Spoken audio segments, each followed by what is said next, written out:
il faut annoncer le pardon de Dieu par le don de l'amour de Dieu en Jésus-Christ.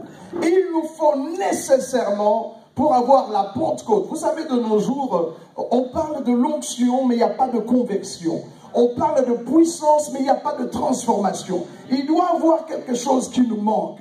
Les jeunes gens viennent d'une manière, comme vous le savez, ce dernier temps, prophétie, prophétie, prophétie, mais des fois, Christ n'est pas prêché. Qu'est-ce qu'on appelle un prophète? C'est celui qui vous parle de votre prochain mariage. Qu'est-ce qu'on appelle prophète?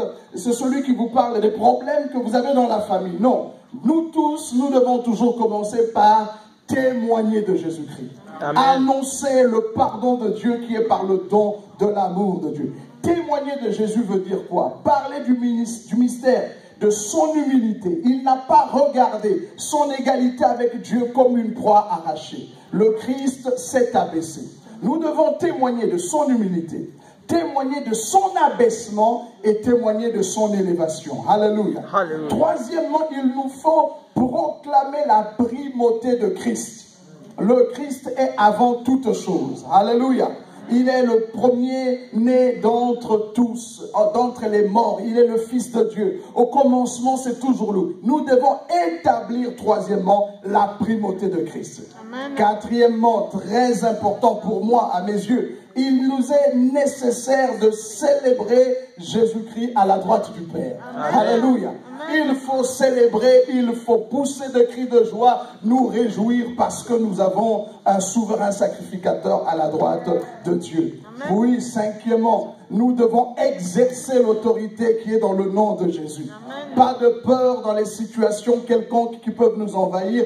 Nous devons être comme Pierre, dire à notre génération, je n'ai ni or ni argent, mais ce que j'ai, je te le donne. Amen. Au nom de Jésus.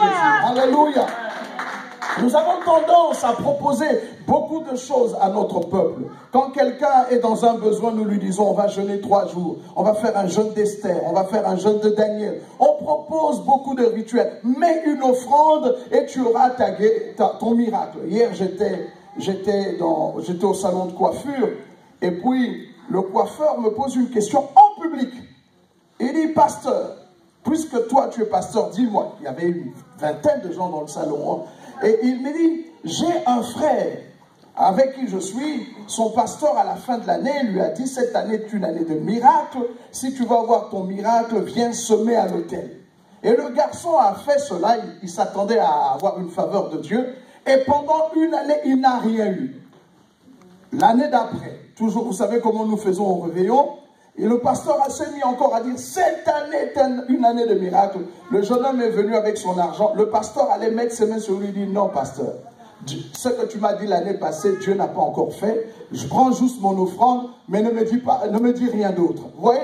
Pourquoi? Nous voulons donner des tas de solutions aux gens. Mais la réponse à toutes nos questions, la Bible dit, il n'y a de salut en aucun autre nom.